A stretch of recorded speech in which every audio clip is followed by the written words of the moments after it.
Hello all, welcome to divine me. எல்லாரும் எப்படி இருக்கீங்க? நான் ரொம்ப நல்லா இருக்கேன். இது வரைக்கும் நம்ம சேனலை சப்ஸ்கிரைப் பண்ணாமல் பார்த்துட்ருக்கீங்க அப்படின்னா ப்ளீஸ் சப்ஸ்கிரைப் பண்ணிக்கோங்க. சேனலை சப்ஸ்கிரைப் பண்ண எல்லாருக்குமே ரொம்ப ரொம்ப தேங்க்ஸ்.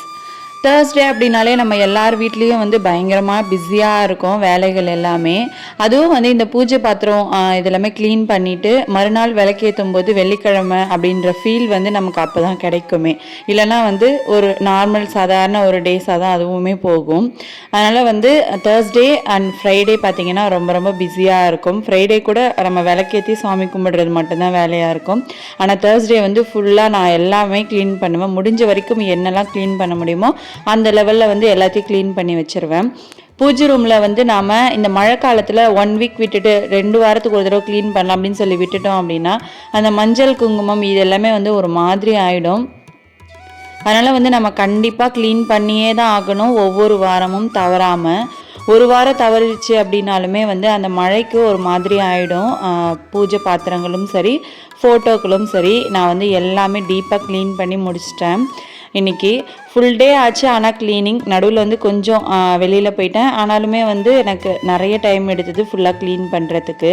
இந்த மாதிரி வந்து கொஞ்சம் அந்த ரொம்ப ரிஸ்க் எடுத்து நம்ம க்ளீன் பண்ணாலுமே கடைசியாக வந்து நமக்கு அந்த ஒரு விளக்கேற்றும் போது அதில் ஒரு திருப்தி கிடைக்கும்ல, அதில் வந்து வேறு எதுவுமே ஈடு கொடுக்க முடியாது அப்படின்னு தான் சொல்லணும். ஃபஸ்ட்டு வந்து நான் ஹாட் வாட்டரில் விம் லிக்விட், அதுக்கப்புறமா வந்து லெமன், இந்த 2 போட்டு நான் வந்து நல்லா ஊற வச்சுருவேன். அது பார்த்திங்கன்னா ஒரு 1 hour அப்படி இல்லைனா 2 hours கூட ஊற வச்சுருவேன். அப்போ நம்ம தேய்க்க வேண்டிய அவசியம் இருக்காது. அவ்வளோ ஈஸியாக எல்லா அழுக்குமே ரிமூவ் ஆகிடும். மொத்தமாக அந்த எண்ணெய் கரை இது எல்லாமே கூட வந்து அந்த தண்ணியிலேயே சுத்தமாக ரிமூவ் ஆகிடும். நம்ம வந்து அதை எடுத்துகிட்டு அப்படியே வந்து ஜஸ்ட்டு நம்ம அப்படியே தேய்ச்சிட்டோம் அப்படின்னாலே போதும். தேய்க்கும் போது பூஜை பாத்திரங்களை நான் என்ன பண்ணுவேன்னா கொஞ்சம் புளி ஊற வச்சுருப்பேன். அதுக்கப்புறமா வந்து விம் லிக்விட், அப்புறம் அந்த பீத்தாம்பரி பவுடர், இது 3 தான் வச்சு தான் நான் வந்து க்ளீன் பண்ணிக்குவேன். பூஜை பாத்திரங்கள் எல்லாமே ரொம்ப பளபளன்னு இருக்கிற மாதிரி இருக்கும், நல்லாயிருக்கும். அதுக்கப்புறம் வெயிலில் காய வச்சிருவேன். இப்போ மழை காலம் அப்படின்னால சுத்தமாக வெயிலே கிடையாது. வெயில் இருக்கோ இல்லையோ நம்ம ஒரு துணியை வச்சு நல்லா வந்து தொடச்சிட்டோம் அப்படின்னா நமக்கு வந்து சூப்பராக இருக்கும். அது அப்படியே வந்து 1 வீக் எதுவுமே ஆகாது, நல்லாயிருக்கும். அதுக்கப்புறம் அங்கே ஊற வச்சுட்டு நான் வந்து துளசி மாடம் இது எல்லாமே க்ளீன் பண்ணிவிட்டு அதுக்கு எல்லாமே பொட்டு வச்சுட்டு அதுக்கப்புறமா நான் வந்து பூஜை ரூம்குள்ளே வந்துட்டேன். எல்லாமே வந்து சிலை எல்லாமே எடுத்துகிட்டு ஃபுல்லாகவே நான் வந்து கீழே அந்த இதை வந்து நல்லா க்ளீன் பண்ணிக்கிட்டேன், அந்த மேடையை. அதுக்கப்புறம் எனக்கு வந்து சுத்தமாக போர் அடிக்காமல் இருக்கணும் அப்படின்னா நான் எப்போவுமே எந்த வேலை க்ளீனிங்காக இருக்கட்டும், பூஜை ரூம் க்ளீனிங்காக இருக்கட்டும், எந்த வேலையாக இருந்தாலும் ஃபஸ்ட்டு நான் கந்தசஷ்டி கவசம் போட்டுட்டு டிவிலேயோ அப்படி இல்லைனா ஃபோன்லேயோ போட்டுட்டு தான் நான் வந்து என்னோடய வேலைகளை பார்ப்பேன். அப்போ தான் வந்து எனக்கு கொஞ்சம் நல்லாயிருக்கும், ஒரு என்ன சொல்கிறது, ஒரு எனர்ஜி கிடைச்ச மாதிரியே இருக்கும். அதனால் நான் வந்து இந்த மாதிரி தான் ஃபாலோ பண்ணுவேன். நீங்கள் எந்த மாதிரி வந்து பாட்டு கேட்டுக்கிட்டே நீங்கள் பண்ணுவீங்களா, வேலை செய்வீங்களா, இல்லைனா வந்து வேறு எந்த மெத்தடில் நீங்கள் வந்து வேலை செய்வீங்க? யார்கிட்டையாவது நிறைய பேர் வந்து ஃபோன் பேசிக்கிட்டே கூட வேலை செய்வாங்க. அந்த மாதிரி யாரெல்லாம் எப்படி பண்ணுவீங்க அப்படின்னு சொல்லி மறக்காமல் கமெண்ட் செக்ஷனில் கமெண்ட் பண்ணிக்கோங்க. நான் வந்து எப்போவுமே கந்தசஷ்டி கவசம் வச்சுட்டு தான் நான் எந்த வேலையாக இருந்தாலுமே செய்வேன். எனக்கு அவ்வளோ ஒரு எனர்ஜி கொடுக்குற மாதிரி இருக்கும். எத்தனை முறை ஒரு நாளைக்கு என்னை கேட்க சொன்னாலும் கந்தசஷ்டி கவசம் கேட்டுக்கிட்டே இருப்பேன். அந்தளவுக்கு எனக்கு ரொம்ப ரொம்ப பிடிக்கும்.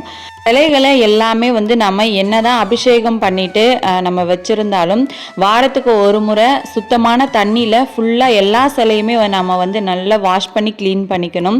அது வந்து ரொம்ப ரொம்ப முக்கியமான ஒன்று. நம்ம அழுக்கோடு வச்சு என்னதான் பூஜைகள் பண்ணாலுமே அது வந்து அவ்வளோவா நல்லா இருக்காது. அதனால் வந்து கண்டிப்பாக வாரத்துக்கு ஒரு முறை நல்ல தண்ணியில் ஃபுல்லாகவே வாஷ் பண்ணி எடுத்து வச்சுக்கோங்க, பொட்டு வச்சு. அப்போ தான் வந்து நமக்கு பாசிட்டிவ் வைப்ரேஷன் அதிகமாக வந்து கிடைக்கும். நம்ம அழுக்கோடு வச்சு பூஜை பண்ணக்கூடாது. கார்த்திகை மாதம் அப்படின்னாலே ஃபஸ்ட்டு எல்லார் மைண்ட்லேயும் வர்றது வந்து ஐயப்ப சுவாமிக்கு மாலை போடுறது தான். அது வந்து சின்ன வயசில் நிறைய பேர், அதாவது கேர்ள்ஸ் சைல்டு எல்லாமே வந்து 12 இயர்ஸ்க்கு முன்னாடியே கண்டிப்பாக வந்து மாலை போட்டு போயிடும். அப்படி இல்லைன்னா வந்து ரொம்ப, அதாவது 50 இயர்ஸ் அபோவ் அந்த மாதிரி தான் போட முடியும். இதுக்கு நடுவில் வந்து நம்மளால் போட முடியாது. நான் சின்ன வயசில் வந்து மாலை போட்டிருக்கேன். எனக்கு அந்த எக்ஸ்பீரியன்ஸ் எல்லாமே வந்து ரொம்ப சூப்பராக இருந்துச்சு. அந்த வைப் எல்லாமே வேறு லெவலில் இருக்கும் அப்படின்னு தான் சொல்லணும். நமக்கு வந்து அவ்வளோ பாசிட்டிவிட்டியை நமக்கு கொடுக்கும். யாரெல்லாம் வந்து சின்ன வயசில் மாலை போட்டிருக்கீங்க அப்படின்னு சொல்லி மறக்காமல் கமெண்ட் பண்ணிக்கோங்க.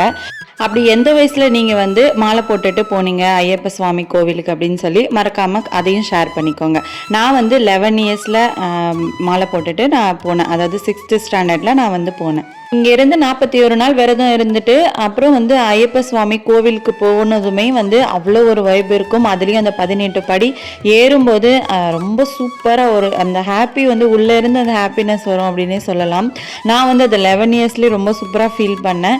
எனக்கு வந்து அவ்வளோவா ஃபுல்லாக ஞாபகம் இல்லை போனதெல்லாம். நிறைய கோவிலுக்கு போனோம். ஆனால் ஸ்பெஷலாக வந்து அந்த ஐயப்பன் கோயிலுக்கு போனது வந்து அவ்வளோ ஒரு மெமரிஸ் எனக்கு அப்படி இன்னுமே இருக்குது. இப்போ நேற்று போயிட்டு வந்த மாதிரியுமே இருக்குது எனக்கு நினைக்கும்போது ரொம்ப சூப்பராக இருக்கும். பூஜை பாத்திரம் எல்லாமே நீட்டாக வந்து வாஷ் பண்ணியாச்சு. வாஷ் பண்ணிவிட்டு அதில் வந்து மஞ்சள் குங்குமம் எல்லாமே வச்சிட்டோம். நம்ம வந்து ஃபுல்லாக ஒரு நாள் ஃபுல்லாக இந்த வேலைகள் எல்லாமே செய்வோம். அப்போ வந்து என்ன ஆகும் அப்படின்னா ரொம்ப வந்து டயர்டான மாதிரி ஆகிடும். ஆனால் தேர்ஸ்டே அப்படின்னால ஒன்றுமே நம்மளால் பண்ண முடியாது.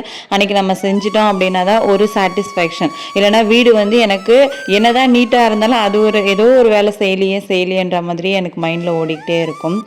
இந்த ஒர்க் வந்து முடிச்சிட்டேன் அப்படின்னா தான் எனக்கு வந்து ஒரு மாதிரி திருப்தியாக இருக்கிற மாதிரி இருக்கும். இவ்வளோ நேரம் வந்து நான் உங்களை ரொம்ப போர் அடிக்கிற மாதிரி பேசிட்டேன் அப்படின்னு நினைக்கிறேன்.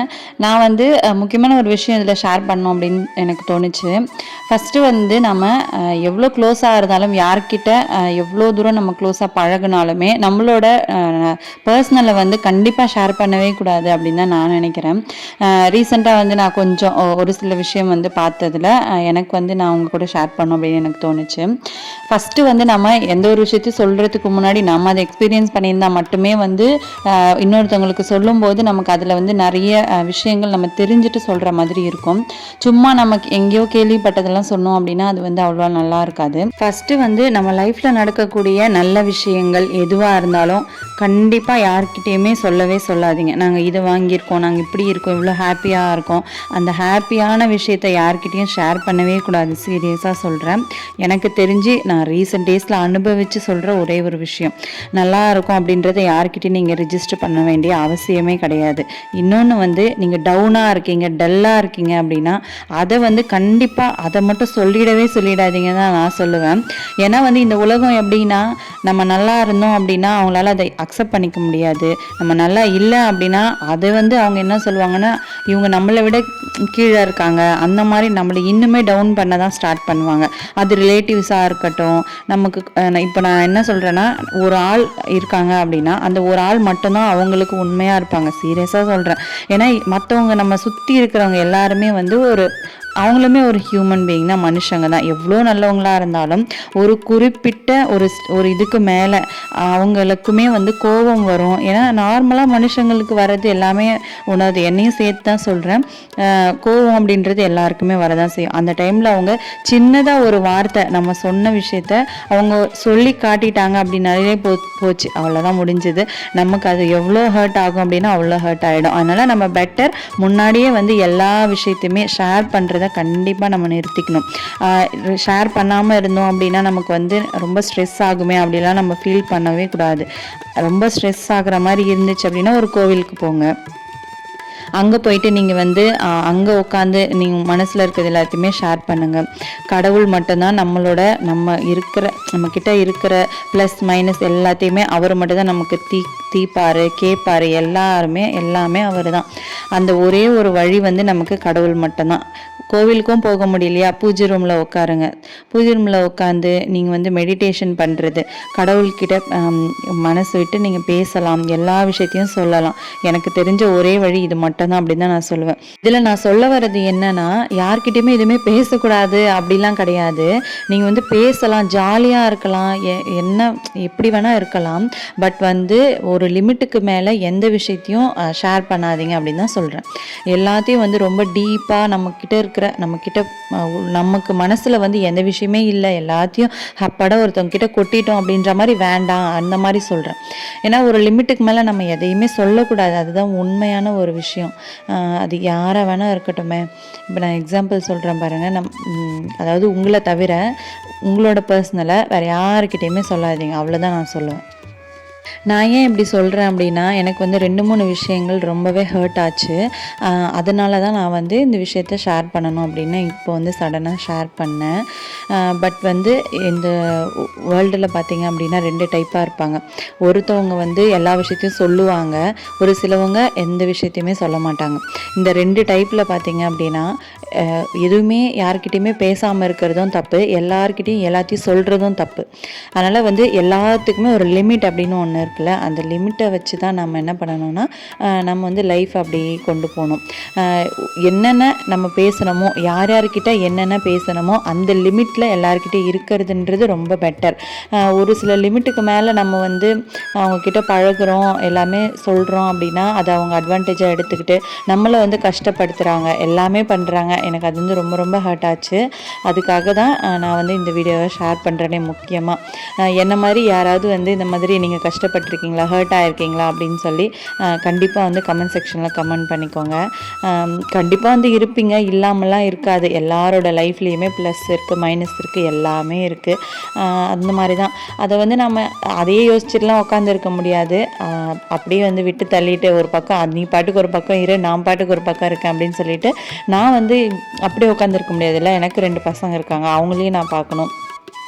அவங்க வந்து என்னை நம்பி தான் இருக்காங்க. நான் என்ன சொல்கிறேனோ அதான் அவங்களுக்கு வேத வாக்கு. அதனால் நான் அவங்களுக்காகவே வந்து முக்கியமாக இந்த மாதிரி விஷயங்கள்லாம் பெருசாக வந்து நான் கேர் பண்ணுறதே இல்லை. அதெல்லாம் கேர் பண்ணோம் அப்படின்னா நமக்கு வந்து ரொம்ப ரொம்ப தலைவலி அண்டு டைம் வேஸ்ட்டும் கூட.